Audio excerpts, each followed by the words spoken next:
never been seen before. It will take South Africa by storm.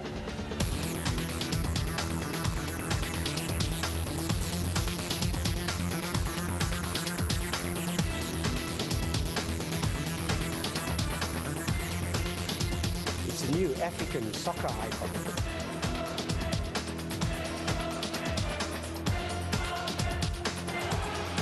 Kuduzela, as in the animal. Kuduzela.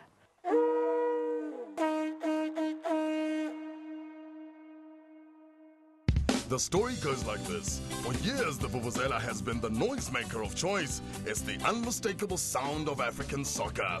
Enter the kudu. Well, not quite the whole kudu, only its horn.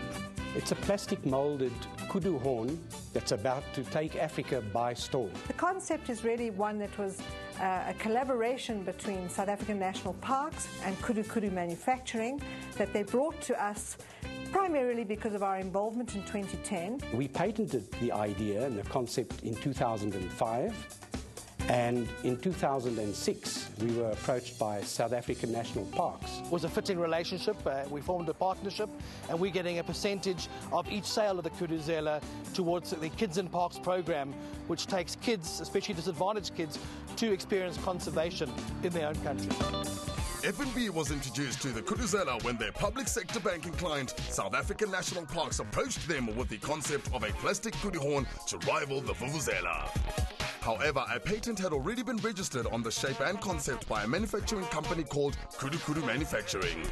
In the spirit of collaboration, these three parties entered into negotiations to bring the Kuduzela to market. FNB was really interested in it because of its uniqueness. I mean, we are competing in the football space not only with the other 2010 sponsors, but also all local sponsors of football and sporting events, in fact. This was very different, and as such appealed to us, and it was something that we could really work with from a marketing perspective. Now, tradition meets conservation and modern manufacturing. The Kuduzela is a harmonious blend between the kudu horn, the vuvuzela, and the South African entrepreneurial spirit.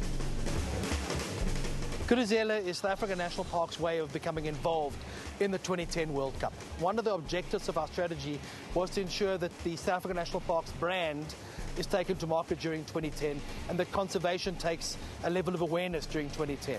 Essentially, the percentage of sales that we receive will go towards the Kids in Parks program, which seeks to take kids to all the parks around the country. Well, essentially, we'd like everybody that comes to this country to take one of these home as the memory of 2010 and their conservation experience within South Africa. The Vereniging-based Kudu factory originally manufactured injection-molded vehicle parts. But with the downturn in the economy, the owners of the plant looked for new ways to keep the plant running and their staff employed. Through innovation and lateral thinking, a section of the plant was adapted to manufacture Kuduzelas using as much recyclable plastic as possible, an added bonus from SANParks' perspective. We've used real cutting-edge technology. The Kuduzela is eco-friendly because we use a lot of our regrind material that we probably would have discarded, we now use to produce the Kuduzela. We've got about 20 people employed at the moment, producing about 1,200 Kuduzelas a day.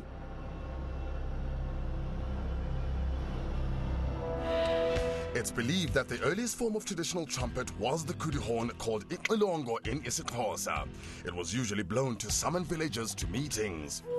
Now, meet Harry Hotlips Katrikalis, South African Kuduzela blowing champion and your teacher on how to blow your own horn.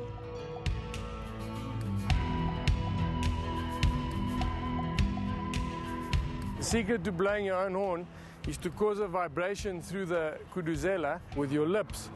And thinking of blowing bubbles is the right way of blowing it. Let me show you how.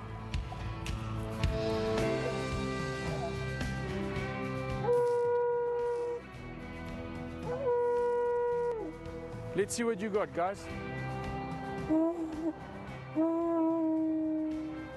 Glenn, about a 7.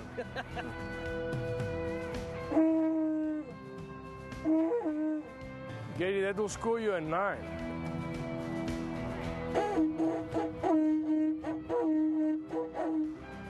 Vicky, I think you can score 9.5. No kudus were harmed in the filming of this program.